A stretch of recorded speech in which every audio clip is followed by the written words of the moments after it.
destiny. And David is fighting the Philistines on one side of a mountain. And in 2 Samuel chapter 1, verse 1, it says, "It came to pass after the death of Saul, when David had returned from the slaughter of the Amalekites, that David remained in Ziklag for 2 days.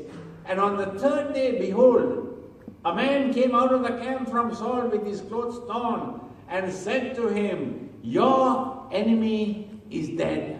You are now ready to reign as the king of Israel." 3 days.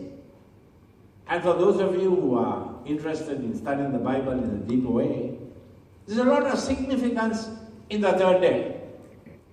The third day is a period of time when God began to orchestrate events in human life to bring what He had purposed to pass. You could be just 1 day away from what God has promised you if you stay the path committed to God's purpose and plan, even though on the outside nothing has changed. And nobody said it's easy, because the first thing they do is they complain. The middle ground is not just about being patient. It's about being persistent. It's about having that inner resilience and tenacity to stay the path until we see what God has promised us as individuals come to pass. So David had waited 15 years. That's a long time. And that's why he wrote the psalm, "Wait, I say, wait on the Lord, and He will fulfill the desire of your heart," but not in our time, but His. Persistence is an attitude that we develop in the middle. Persistence is an attitude that we maintain when life doesn't work the way we want it to.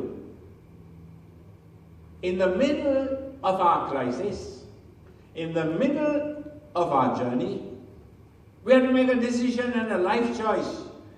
Do I work with God through my crisis, or do I quit and walk in the opposite direction? That's a life choice with a corresponding consequence. God was wanting to change their hearts more than change their circumstances.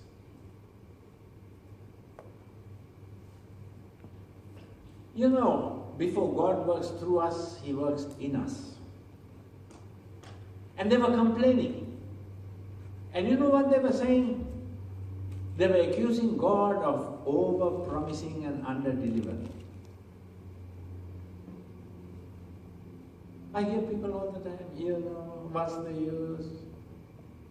Things are not working out. No point following. 25% of all Christians who profess faith in Christ through an altar call eventually walk in the opposite direction, because God doesn't work in the way they expected Him. And so in life we have expectations. We have expectations in relationships. We have expectations in a work environment. And sometimes the expectations can be unreal. At other times, we place higher expectations on God to work, but don't understand the framework and timing within which He's going to work. Ecclesiastes 3 verse 11 says, He makes all things beautiful in His time. The Bible tells me that Jesus came in the fullness of time.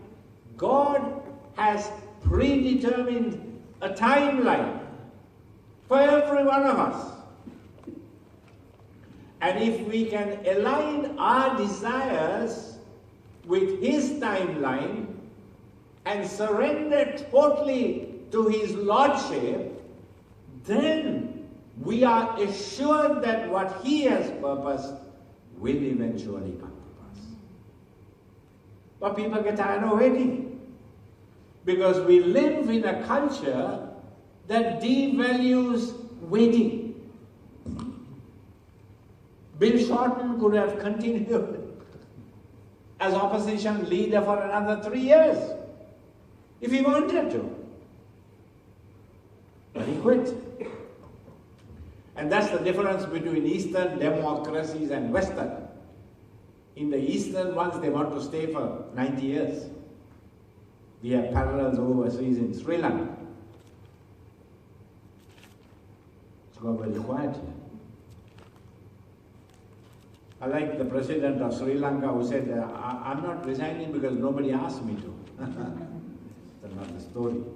I can go on record on this. I have the freedom of speech. Democracy is a right. And I like to share out of my heart without apology. I'm not trying to be politically correct.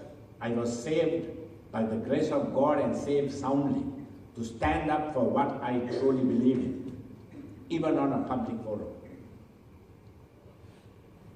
My belief is you cannot ever get to the place that God desires for your life through compromise, whatever that compromise is. And so, when they complain against Moses, then what shall we drink? It is easy to blame somebody else for the predicament we are in, or the struggle we confront, when we can take our complaint to God. I listen to people all the time. That's my job. I get paid for it. And I see these people after service, and they're talking to each other, and the conversation is very intense, and about 40% is complaining. Not you guys, it's only in the other place. You got all spiritual and work things out. It's no point complaining to somebody and looking for sympathy. Take your case to a higher court, which is God's. God understands your pain as He does mine. He understands your predicament. He understands the bitterness that is trying to seep into your wounded spirit, if you allow it to. I was lying on that bed with a Macintosh. I thought they only had Macintoshes in Sri Lankan hospitals until I arrived there. And the insurance company were paying $600 a day or something just for me to sleep on a Macintosh. Well, you know, God has ways of humbling you. And I'm listening to this song, Hope of All Hearts. Oh God, it sounds so simple.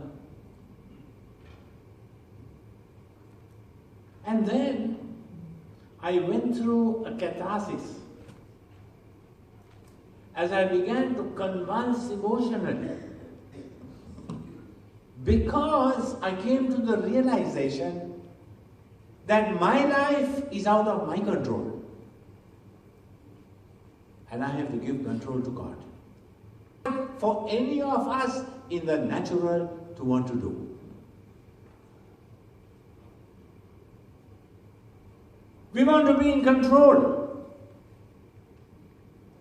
not only of our lives, but our struggles.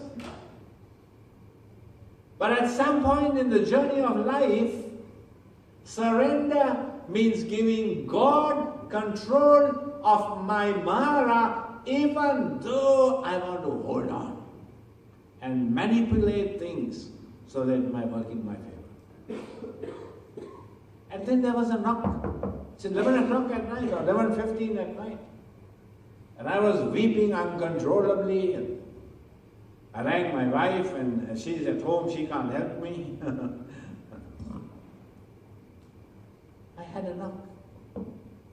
And a Filipino nurse came in and she said, I heard this worship song on your tape, I was playing it slow. You want to disturb all the others and have a revival there.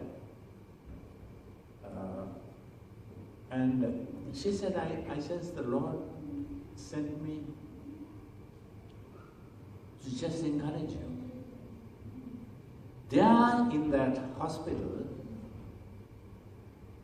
with many, many patients, all going through life transforming conditions, somebody came to speak a word of encouragement into my life.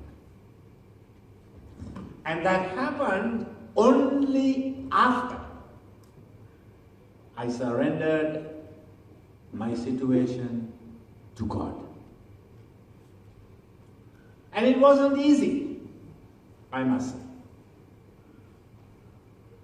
But the moment I made that life choice